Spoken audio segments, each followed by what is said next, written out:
নবী করিম সাল্লাল্লাহু আলাইহি ওয়াসাল্লাম ইন্তেকালের 5 দিন আগে থেকে জ্বরাক্রান্ত হলেন, রোগাক্রান্ত হলেন, জ্বরে আর মাথার যন্ত্রণায় অস্থির হয়ে যেতে লাগলেন। যেদিন তিনি ইন্তেকাল করবেন তার আগের দিনেও তিনি জোহরের নামাজ পড়ার জন্য সাহাবীদের কাঁধের উপরে ভর দিয়ে নামাজ পড়তে গেছেন। পা উঁচু করে নিতে পারেন নাই, পা টেনে টেনে নিয়েছেন।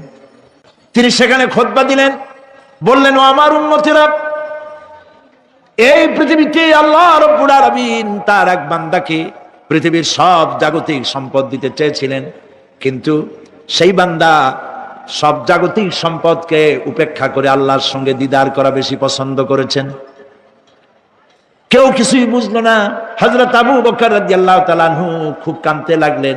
তিনি বুঝতে পেরেছেন যে এই পৃথিবীতে সমস্ত সম্পদ দিতে চেয়েছিলেন আল্লাহ যাকে, তার নাম বিশ্বনবী। তিনি সবগুলি উপেক্ষা করে আল্লাহর সঙ্গে দিদার করা বেশি পছন্দ করেছেন।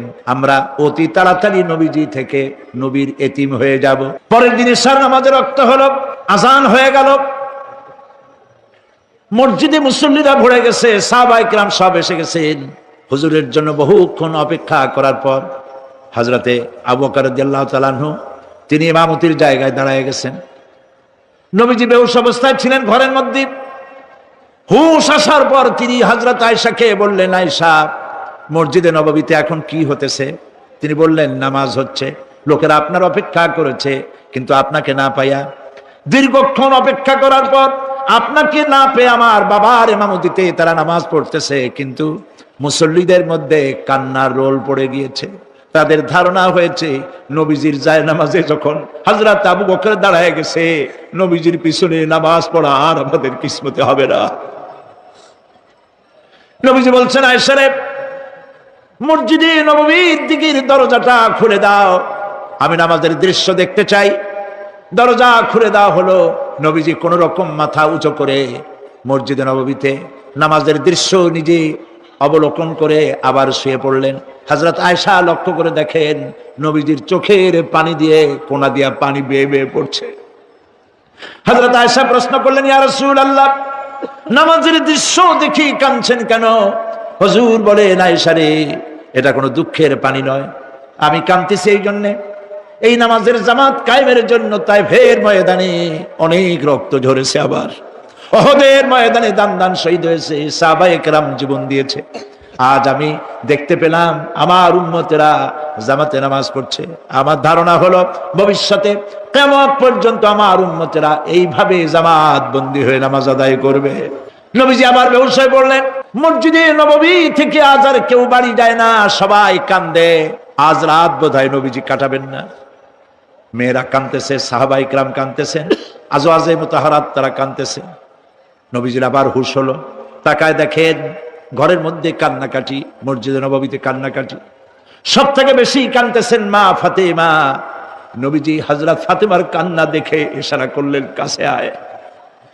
হযরত ফাতেমা রাসূলের কাছে গেলেন। নবীজি কানে কানে কি যেন বললেন, কান্নাটা বন্ধ হয়ে গেল। হযরত আয়েশা জিজ্ঞেস করলেন, মা, তোমার আব্বা তোমার কানে কি বললো আর কান্না বন্ধ হয়ে গেল?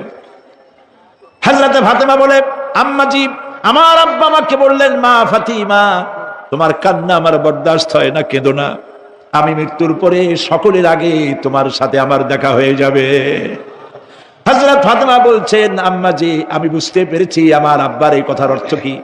নবীজির ইন্তেকালের পরে আত্মীয় স্বজনের মধ্যে সবার আগে আমার মৃত্যু হবে আর আমার পিতার সাথে আমি মিলিত হতে পারবো।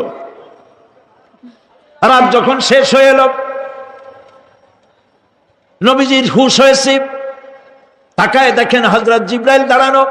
হযরত জিবরাইল নবীজির চেহারা মোবারকের দিকে তাকায় বলেন, আসসালামু আলাইকা ইয়া রাসূলুল্লাহ, আল্লাহ আপনাকে সালাম বলেছেন, আর আল্লাহ পাক জানতে চেয়েছেন আপনার মুখে আপনি কেমন আছেন। আল্লাহ জানেন আপনার অবস্থা কি, তারপরেও আপনার মুখে শুনতে চেয়েছেন আপনি কেমন আছেন। নবীজি বলছেন, জিবরাইল, বড় কষ্টে আছি, বড়ই যন্ত্রণা, বড়ই কষ্ট।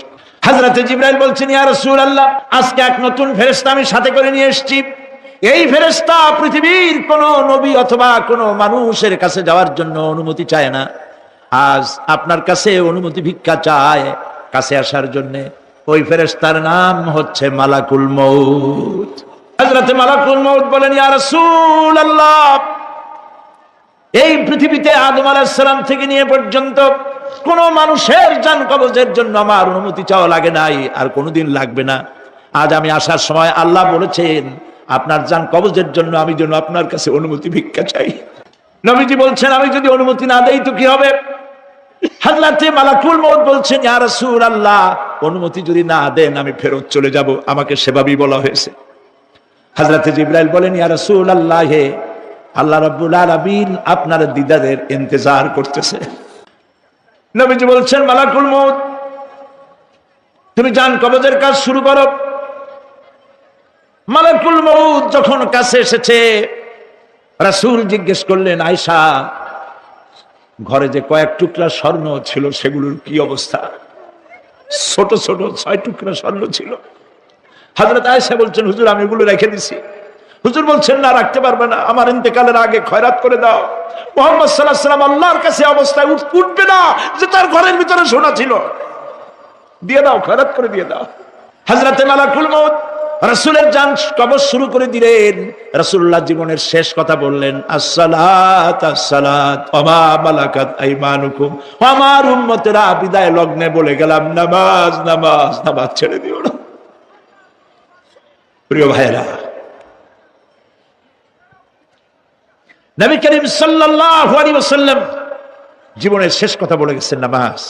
সেই নামাজে আমাদের যত সব অবহেলা। প্রিয় ভাই সব, আল্লাহ রাব্বুল আলামিন পরীক্ষার জন্য আমাদেরকে এই ময়দানে ছেড়ে দিয়েছেন। প্রশ্ন কি হবে আল্লাহ সব বলে দিয়েছেন। প্রশ্ন কি হবে? তোমার যৌবন, এ ব্যাপারে প্রশ্ন করা হবে। কোন পথে ইনকাম করেছো প্রশ্ন করা হবে। কোন পথে খরচ করেছো প্রশ্ন করা হবে। দ্বীনের ইলম যতটুকুন হাসিল করেছিলে তার কতটুকুন নিজে পালন করেছো, আর দ্বীনের দাওয়াত কতটুকুন মানুষের কাছে পৌঁছায়ছো, প্রত্যেকটি ব্যাপারে কিয়ামতে আল্লাহর কাছে জবাব দিতে হবে। আপনাকে বাধ্য করা হয় নাই যে সেজদা না দিলে ফেরেশতা এসে ঘাড়ের উপরে পিটাবে, সুদ ঘুষ জেনা করলে পরে ঠ্যাং পিটায় ভেঙে দেওয়া হবে। না, আপনি বাধ্য নন। আপনি সম্মানিত জীব, আল্লাহ সম্মানিত প্রাণী আল্লাহ পাকের, সেই জন্য মানুষকে বাধ্য করা হয় নাই। অটোনমাস বডি, অটোনমি দেওয়া হয়েছে, আপনাকে স্বাধিকার দেওয়া হয়েছে। চন্দ্র সূর্যের ব্যাপারে স্বাধিকার দেওয়া হয় নাই। রাত এখন 7:35, সূর্যের বাপেরও ক্ষমতা নাই বাংলাদেশে এখন উকি মারে। তো দুনিয়ার ময়দানে আপনি যা কামাই করবেন এখানে রেজাল্ট আউট হবে, এখানে আপনি পাবেন ফল, এখানে পাবেন। যা করবেন, এখানে গাছ লাগাবেন, ফল লাগাবেন, এখানে পাবেন। আর আল্লাহর জন্য যেটা করবেন সেটার ফল, সেটার রেজাল্ট কিয়ামতে বাইর হবে। সুবহানাল্লাহ। এখানে পরীক্ষা দিয়ে যদি কেউ ফেল করে, ম্যাট্রিক পরীক্ষা দিয়ে ফেল করেছে, ফাজেল পরীক্ষা দিয়ে ফেল করেছে, আবার পরীক্ষা দিয়ে পাস করার সুযোগ আছে, আবারও ফেল করেছে, আবারও পরীক্ষা দিয়ে পাস করার সুযোগ আছে। 10 বার যদি ফেল করে আরো 10 বার পরীক্ষা দিয়ে পাস করার সুযোগ আছে। কিন্তু কিয়ামতের দিন আল্লাহ রাব্বুল আলামিনের জীবনের পরীক্ষায় কোনো মানুষ যদি আল্লাহর আদালতে ফেল করে বসে একবার, দ্বিতীয়বার পরীক্ষা দেওয়ার আর কোনো সুযোগ নাই। এই পৃথিবীতে যদি কেউ নিম্ন আদালতে মামলায় হেরে যায়, জজ কোর্টে করবে, যদি হেরে যায় হাইকোর্টে করবে, হেরে গেলে আপিল করবে সুপ্রিম কোর্টে, সুপ্রিম কোর্টেও যদি হেরে যায় তাহলে প্রেসিডেন্টের কাছে আপিল করবে। সুযোগ আছে কয়েকবার। কিন্তু কিয়ামতের দিন জীবনের আদালতে কোনো মানুষ যদি একবার ফেল করে বসে, জীবনের মামলায় যদি একবার হেরে যায়, দ্বিতীয়বার আপিল করার আর কোনো জায়গা নাই। সে আখিরাতে রেজাল্ট আউট হবে। আমরা সব মরে যাব। আমরা সব কি হব? সব মরে যাব। আল্লাহ পাক আমাদেরকে উঠাবেন আবার। মানুষকে কবরে রাখার সময় আমরা কি বলি? মিনহা খালাকনাকুম, জানেন না? পড়েন, মিনহা খালাকনাকুম ওয়া ফিহা নুঈদুকুম ওয়া মিনহা নুখরিজুকুম তারাতান উখরা। এই মাটি দিয়ে তোমাকে তৈরি করা হয়েছিল, এই মাটির মধ্যে রেখে গেলাম, এর থেকে আবার তোমাকে উত্থিত করা হবে। কে বলতেছেন কথা? আল্লাহ পাক বলছেন, আল্লাহ তাআলা বলছেন। কি নিষ্ঠুর এই পৃথিবী, ভেবে দেখেছেন কি একবারও কি ভেবে দেখেছেন এই পৃথিবী কত নিষ্ঠুর? এই সন্তান সন্ততি সব একটি মোহ, একটি মায়া, একটি মহব্বত, একটি প্রতারণা। যে বইয়ের জন্য হারাম ইনকাম করেছেন, যে সন্তানদের জন্য হারাম ইনকাম করেছেন, জান দিলেন, রক্ত দিলেন, জীবন দিলেন, সারা রাত কষ্ট করেছেন, দৌড়দৌড়ি করেছেন, যখন মরে গেলেন, যে বাচ্চাটা আপনি কোলে না নিলে কলিজা ঠান্ডা হয় না, সেই বাচ্চা বলবে, মাকে বলবে, মা বাপের লাশ যে রুমে আছে আমার সেখানে নিও না, আমার ভয় করে। ঠিক কিনা? স্ত্রীও আরো দু একজন লোক না হলে লাশের ঘরে থাকতে পারবে না, তারও ভয় করবে। থাকলে বড় জোর মা থাকতে পারে, বাপ থাকতে পারে। যাকে বিবাহ করার পর অনেক সন্তান আছে, মা বাপকে চোখে দেখতে পারে না, বউর কথা মতো মায়ের সাথে কথা বলা বন্ধ করে দেয়। হয়তো কুমিল্লা এরকম নাও থাকতে পারে, বউ তো নালিশ করছে, মায়ের সাথে কথা কন, আবার বলে এই বুড়িটা মরে না কেন? নাউজুবিল্লাহ, নাউজুবিল্লাহ। বুড়িটারে মরার কথা বলতেছো তুমি? তোমার ছোট্টবেলায় যখন তোমার টাইফয়েড হয়েছিল, অসুখ করেছিল, গরিব বাবা, বাড়িতে ল্যাপ নাই, খাতা নাই, তোষক নাই, সেই জায়গায় মা তার কাপড় বিছায় দিয়া, বুকের উপরে নিজের শরীরের উষ্ণতা দিয়া বাঁচায় রাখার চেষ্টা করেছে, নিজে না খেয়ে খাওয়াইছে, অসুখ সারে না। মা ওই মুমূর্ষু বাচ্চার সেরানে তার মাথার কাছে বসে তাহাজ্জুদের নামাজ পড়ে কোরআন শরীফ তেলাওয়াত করে, চোখ দিয়া পানি পড়ে, আর বলতে তাকে, রব্বুল আলামিন আমার জীবনটারে দিয়া আমার কলিজার টুকরা সন্তানটারে বাঁচাইয়া দাও। যেই মা নিজের জীবন দিয়া সন্তান বাঁচাইতে চাইলো, সেই সন্তান আজকে বউ পাইয়া মাকে ভুলে যায়, মায়ের সাথে খারাপ ব্যবহার করে। আল্লাহ রাব্বুল আলামিন বলেছেন, মা বাবার সঙ্গে খারাপ ব্যবহার করো না, ভালোবাসায় কথা বলো। ওয়াকুল লাহুমা কাওলান কারীমা, সম্মান সূচক কথা বলো। মা বাবার জন্য দোয়া করো আমার কাছে। কে বলতেছেন? আল্লাহ তাআলা বলছেন দোয়া করো আমার কাছে এই ভাষায়, রব্বিরহামহুমা কামা রাব্বায়ানি সাগীরা। পড়েন সবাই, রব্বিরহামহুমা কামা রাব্বায়ানি সাগীরা। আয় আমার রব, আমার মা বাপ যেমন ছোটবেলায় আমাকে অত্যন্ত যত্ন করে লালন পালন করেছেন, আল্লাহ তাআলা তুমি দয়া করে আমার মা বাপকে তোমার রহমতের করে লালন পালন করো। সুবহানাল্লাহ। প্রত্যেক নামাজের পর সকলে এই দোয়া পড়বেন, মনে থাকবে? মনে থাকবে? প্রিয় ভাই সব, সেই কিয়ামতের মাঠে আমাদেরকে উঠতে হবে, আল্লাহর দরবারে উঠতে হবে। সেই সময় আমাদেরকে কেউ উপকার করবে না। ইয়াউমা লা ইয়ানফাউ মালুন ওয়ালা বানুন, সম্পদ আর সন্তান সন্ততি কোনো কাজে লাগবে না। মা তার সন্তানকে চিনবে না, সন্তান তার মাকে চিনবে না, বাপ তার সন্তানকে চিনবে না, কেউ কাউকে পরিচয় দিবে না। কি মারাত্মক অবস্থা! মানুষ চরম অসহায় হয়ে যাবে। চতুর্দিকে ফেরেশতার আনাগোনা, সূর্য মাত্র 1 হাত উপরে, প্রচন্ড তাপ নিয়ে সূর্য অবস্থান নেবে, মাথার চান্দি ফেটে গিয়ে গুনাহগারের মাথার মগজ গলে গলে পড়তে থাকবে। পিপাসার যন্ত্রণায় জিহ্বাটা ঝুলে কুকুরের মতো করে নাভিস্থল পর্যন্ত ঝরে পড়বে। কেউ উপকার করবে না, কেউ জিগাবেও না। অনেক লোক আছে পীরের কাছে মুরিদ হয় আর মনে করে পীর সাহেব তারে কিয়ামতে সুপারিশ করবে। অসম্ভব। আয়াতুল কুরসির মধ্যে আমরা পড়ি, মান যাল্লাযী ইয়াশফাউ ইনদাহু ইল্লা বিইজনিহি। কে আছে এমন, কার হিম্মত আছে আল্লাহ পাকের বিনা অনুমতিতে কথা বলে? সুবহানাল্লাহ বলে। কোথার পীর, কোথার খাজা বাবা হারিয়ে যাবে। ইব্রাহিম আলাইহিস সালামের মতো পয়গম্বর কি মনে করে? আল্লাহর খলিল। ইব্রাহিম আলাইহিস সালাম আল্লাহর কি? আল্লাহর খলিল। আল্লাহর খলিল কিয়ামতের দিন বলবেন, আল্লাহ পাক, আয় আল্লাহ তাআলা, আমার বাপের কাছে আমার একটা ওয়াদা ছিল, আমি সুপারিশ করবো তার জন্য, তুমি দয়া করে আমার বাপকে জাহান্নাম থেকে ক্ষমা করো, আমি তার জন্য সুপারিশ করতেছি। আল্লাহ তাআলা বলবেন, ইব্রাহিম তোমার সুপারিশ মঞ্জুর হলো না। কথা বুঝতেছেন না? বুঝতেছেন না? ইব্রাহিম আলাইহিস সালাম যদি বাপের জন্য সুপারিশ করতে না পারে, ইব্রাহিম আলাইহিস সালাম তিনি যদি তার বাপের জন্য সুপারিশ করে যদি ব্যর্থ হন, আপনার পিসাব কোন কামে লাগবে চিন্তা করেন। নবী করিম সাল্লাল্লাহু আলাইহি ওয়াসাল্লামকে প্রশ্ন করা হয়েছে, হে রাসূল আপনার আব্বা আম্মার অবস্থা কি হবে? কথা কি শোনেন নাকি? আপনার আব্বা আম্মার অবস্থা কি হবে? নবী করিম সাল্লাল্লাহু আলাইহি ওয়াসাল্লাম বলেছেন, আমি আমার আব্বা আম্মার কোনো উপকারে আসবো না। ইন্না লিল্লাহি ওয়া ইন্না ইলাইহি রাজিউন। তাহলে কোন সাহসে মনে করতেছেন কোন পীর কোন একটা বিদেশ থেকে দেশের থেকে একটা নাজিল হলো আর ওইটার পিছনে পিছনে দৌড়াবেন, সে আপনারা নাজাত দেবে, তার পায়ে চুমা খাবেন, এই পায়ে হাত দিয়ে কদম মুছি করা বাদ দেন।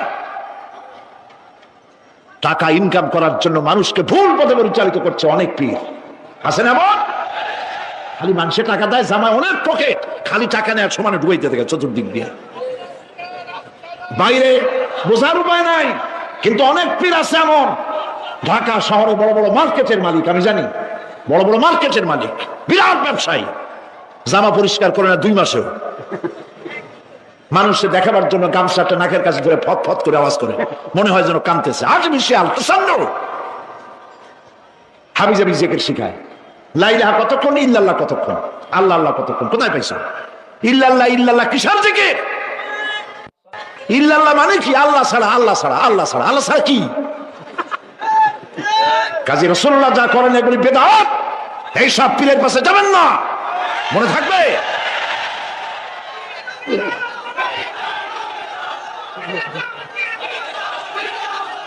প্রিয় ভাই সব, কিয়ামতের দিন আপনার আমল, একমাত্র আমল আপনাকে বাঁচাইতে পারবে। এই কোরআন শরীফে আল্লাহ পাক বলেছেন, ইয়া আইয়ুহাল্লাযীনা আমানু আবতাগু ইলাইহিল ওয়াসিলা, হে বিশ্বাসীরা ওসিলা ধরো। ধুরন্ধর এক শ্রেণীর লোকেরা এর অর্থ করেছে পীর ধরো। দুনিয়ার কোন তাফসীর, যত মুফাসসির পৃথিবীতে জন্মগ্রহণ করেছেন, কোন মুফাসসির এটা বলেন নাই আবতাগু ইলাইহিল ওসিলার মানে হলো পীর ধরো। বরং সমস্ত তাফসীর মুহাক্কিকিন বলেছেন আবতাগু ইলাইহিল ওসিলা আই আমলে সালেহ, নেক আমলের ওসিলা ধরো। সুবহানাল্লাহ, নেক আমলের ওসিলা ধরো। প্রিয় ভাই সব, ধান্দাবাজি ছাড়তে হবে। কিয়ামতের দিন মানুষ একেবারে অসহায় হয়ে যাবে, কেউ সাহায্য করবে না। সেই দিন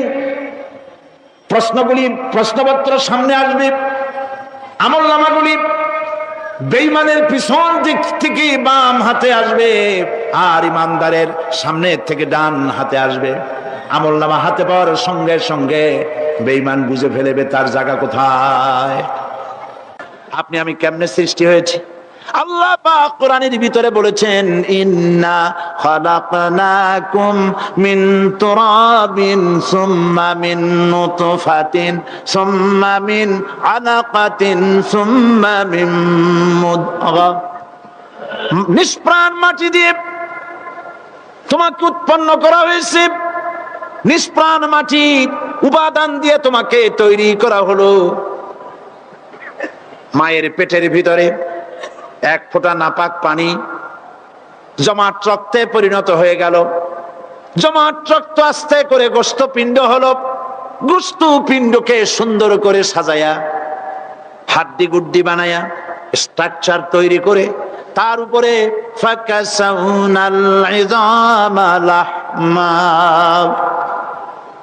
চামড়া দিয়ে গোস্ত দিয়া সাজায়া সুন্দর করে বানালাম। আল্লাহর পরিচয় শুনুন, আল্লাহ আমার কেমন আল্লাহ। মায়ের পেটের ভিতরে সন্তান বানায়া এরপরে যখন রূহ দেওয়া হয়েছে, ক্ষুধা লেগেছে, খাবারের প্রয়োজন হয়েছে, আল্লাহ রাব্বুল আলামিন ওই কচি বান্দা মায়ের পেটে বসে কি খাবে সেজন্য তার মা চিন্তা করে নাই, বাবা চিন্তা করে নাই, সরকার চিন্তা করে নাই। আল্লাহ রাব্বুল আলামিন মায়ের মাসিক অসুখকে বন্ধ করে দিয়ে সন্তানের নাভির সাথে আর মায়ের নাভির সাথে তার লাগায়া, পাইপ লাগায়া মায়ের মাসিক অসুখের রক্তগুলি দিয়ে সন্তানকে বড় বানালেন। মুখ দিয়া এই রক্ত পান করালেন না, মুখটাকে পবিত্র রেখে দিলেন যাতে করে পৃথিবীতে আসার পর ওই মুখ দিয়া আল্লাহ রব্বুল আলামিনের জিকির করতে পারো। সন্তান মায়ের ভিতরে, পেটের ভিতরে বড় হলো, আল্লাহ রাব্বুল আলামিন বলেন মাস দিন যখন পুরা হয়ে গেল, সুম্মা নুখরিজুকুম তিফলা, বাচ্চার আকারে পৃথিবীতে নিয়ে আসলাম। এখন খাবা কি? পৃথিবীতে যখন বাচ্চা এলো তখন তার পেটের সাথে যে সংযোগ ছিল মায়ের নাভির সাথে আর সন্তানের নাভির সাথে, সেই সংযোগ তার আর কি থাকলো? কি করা হলো? কেটে দেওয়া হলো। লক্ষ্য করুন, খাবারের জন্য একটি মাত্র পাইপ আল্লাহ লাগাইছিলেন, পৃথিবীতে সন্তান আসার সঙ্গে সঙ্গে পাইপটা কেটে দেওয়া হলো। এবার কি খাবে? আল্লাহ রাব্বুল আলামিন মায়ের বুক থেকে সন্তানের জন্য এবার সিঙ্গেল সিগন্যাল, তার জন্য সিঙ্গেল কোন লাইন যেটা ছিল কেটে দিয়া মায়ের বুক থেকে সন্তানের জন্য ডাবল লাইন আল্লাহ চালু করে দিলেন। এমন দুধ বানাই দিলেন যা শুধু খাবার নয়, শুধু ফুড ভ্যালু নয়, এই দুধের ভিতরে ক্যালসিয়াম, এর মধ্যে ভিটামিন, এর মধ্যে আয়রন, এর মধ্যে মেডিসিন। দুনিয়ার এই সন্তান ছিল ফি কারারিম মাকিন, সুরক্ষিত জায়গার ভিতরে ছিল, কোনো পলিউশন সেখানে যেতে পারতো না, রোগের জার্ম সেখানে যেতে পারতো না। দুনিয়ায় এলো দূষিত আবহাওয়ার ভিতরে, এই সন্তানকে এখনই অ্যান্টিবায়োটিক খাওয়ালে পরে অসুবিধা হবে। আল্লাহ রাব্বুল আলামিন মায়ের দুধের ভিতরে ঔষধ দিয়া রোগের প্রতিষেধক বানায়া দিলেন। এ হলো আমার আল্লাহ। এ আমার কে? আল্লাহ। জোরে বলেন আল্লাহ। আল্লাহ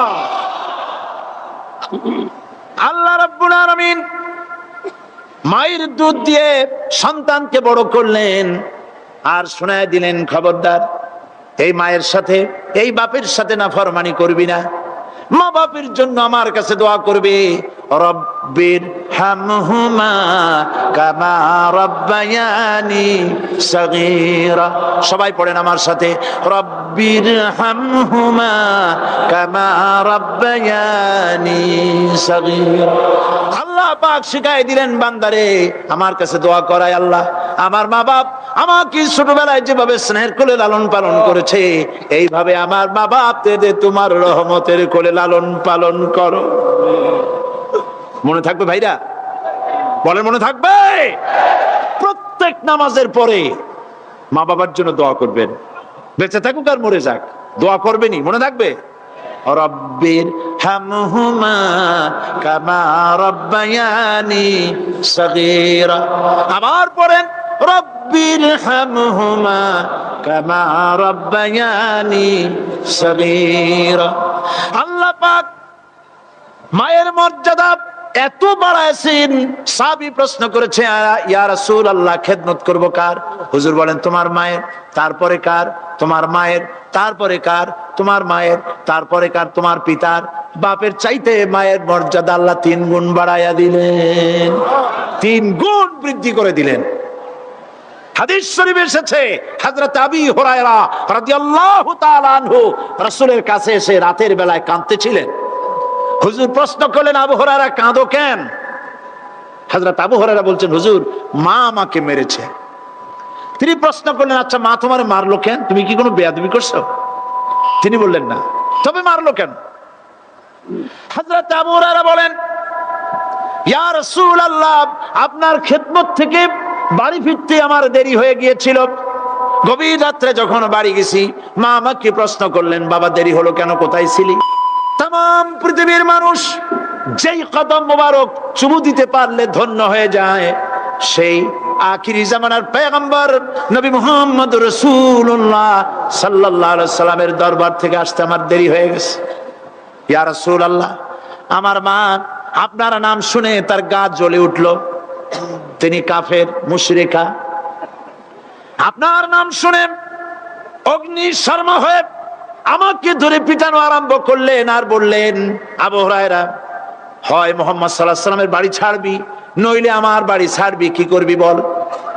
মার খেতে খেতে আমি বললাম, মা তোমার গায়ে যত শক্তি আছে আমারে মারো, তোমার বাড়ি শুদ্ধ তাম তাম দুনিয়াটা ছেড়ে দিতে পারি, মুহাম্মদ রাসূলুল্লাহর কদম মোবারক ছেড়ে দিতে পারি না। হুজুর আমার মা গলা ধাক্কা মেরে আমাকে বের করে দিয়েছেন। হুজুর বলছেন, আবু হুরায়রা, মা তোমাকে মেরেছে আর আমার কাছে নালিশ করছো, আমি তোমার মায়ের কোনো বিচার করতে পারবো না। সুবহানাল্লাহ। এত বড় পাওয়ারফুল নবী, শানওয়ালা, ইজ্জতওয়ালি, বরকতওয়ালি, এত বড় নবী বলছেন মা মেরেছে, আমার করার কিচ্ছু নাই। সুবহানাল্লাহ। তোমার মা মুশরিকা হোক আর যাই হোক, তোমার মা। সুবহানাল্লাহ বলেন। আমার বন্ধুগণ, হযরত আবু হুরায়রা বলেন, ইয়া রাসূলুল্লাহ, মায়ের বিরুদ্ধে কোনো অভিযোগ নিয়ে আমি আপনার কাছে আসি নাই। হুজুর বললেন, কেন আসছো বলো খুলে। আবু হুরায়রা বলেন, হুজুর আমি জানি আপনি আল্লাহর দরবারে যদি কোনো ব্যাপারে হাত তোলেন আল্লাহ মঞ্জুর করে ফেলেন। আপনি দয়া করে আমার মার জন্য দোয়া করেন, আল্লাহ যেন হেদায়েত দিয়ে দেন। আমার নবীজি দুখানে হাত উত্তোলন করলেন, বললেন, আল্লাহুম্মা ইহদি উম্মা আবি হুরায়রা, আয় আল্লাহ আমি দোয়া করতেছি আবু হুরায়রার মাকে হেদায়েত নসিব করো। হুজুর হাত তুলে মোনাজাত করছেন, আবু হুরায়রা দৌড় দিলেন বাড়ির দিকে। কয়েকজন সাহাবী হযরত আবু হুরায়রার জামা টেনে ধরেছে, এই ভদ্রলোক দৌড়ায় কেন? এত শান্ত মানুষ, কখনো গরম হয়ে কারোর সঙ্গে কথা বলে না, এই মানুষটা দৌড়ায় কেন? কোনো বিপদ হইল নাকি? জামা টেনে ধরে বলে, আবু হুরায়রা দৌড়াও কেন? হযরত আবু হুরায়রা বলেন, জামাত ছেড়ে দাও, কোনো বিপদ আমার হয় নাই, আমি দৌড়াইয়া বাড়ি যাই দেখতে চাই। আমি দৌড়াইয়া আগে বাড়ি যেতে পারলাম না, আমার নবীর দোয়া আগে আমার বাড়ি চলে গেছে, আমি এটা দেখতে চাই। হযরত আবু হুরায়রা দৌড়াতে দৌড়াতে বাড়ি চলে গেছেন। দরজায় নক করলেন, ভেতর থেকে আওয়াজ এলো, কে? তিনি বললেন, আমি আবু হুরায়রা, মা দরজা খুলে দাও, আমি তোমার সন্তান। মা বললেন, বাবা অপেক্ষা করো, দরজা খুলতেছে। হযরত আবু হুরায়রা বলেন, মায়ের গলার আওয়াজের ভেতরে কুফরি কর্কশতা পেলাম না, মায়ের গলার আওয়াজের ভেতরে তাওহীদের নরমিয়াত পেলাম। আমার কাছে মনে হলো আমি আবু হুরায়রা বাড়ি আসার আগে নবীজির দোয়া আল্লাহর আরশে পৌঁছে গেছে। আবু হুরায়রা বলছেন, মা আমার কিছুক্ষণ পরে ঘরের থেকে বেরিয়ে এসেছেন, আমি দেখলাম মায়ের শরীর ভিজা, মাথার চুল দিয়া পানি টপকাচ্ছে। মা আমার বললেন, বাবারে